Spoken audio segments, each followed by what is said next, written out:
Hello everyone and welcome to my presentation about culture shock. I'll be doing a reflection about my experiences of culture shock when I lived abroad.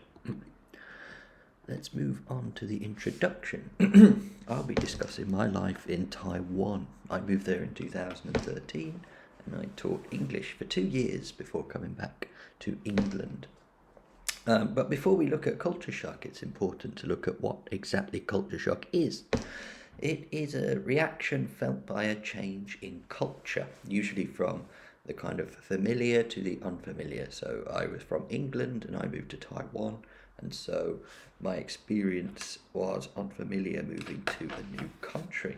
In this presentation, I'll be made up of kind of two main sections.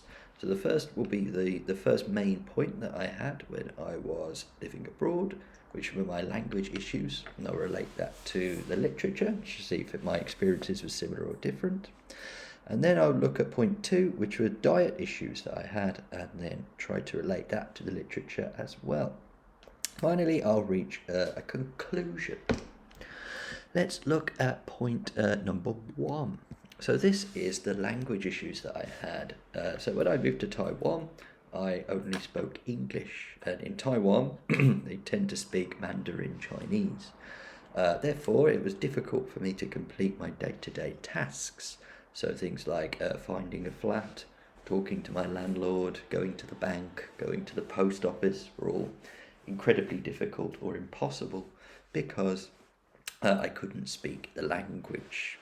Not only this, but I also, when I was walking around on the street, people would speak in their day-to-day lives in Chinese rather than English. So all this created a kind of atmosphere for me of, let's say, dislocation. I felt like I was in a strange new place. I felt very homesick for my country. It was difficult for me to achieve simple tasks, and everywhere around me felt unfamiliar. This is very similar to what Jones says, who argues that people often enter a new culture with a new language and it creates this sense of dislocation, feeling in like you're in a kind of new world that you're not a part of. It tends to be negative and it tends to make you feel bad about your experience.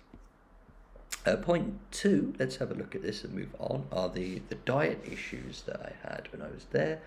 The food was, for me, I'm English, so I'm used to things like potatoes and bread.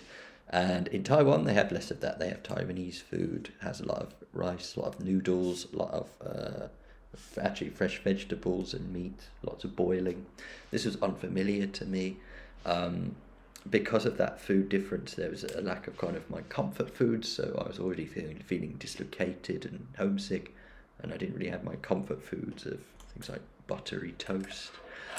This again made me feel kind of alien in the country. It made me feel kind of sad, stressed, and it also had an effect on my body.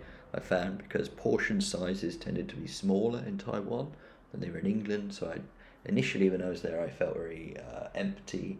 I felt very lethargic. I lacked energy.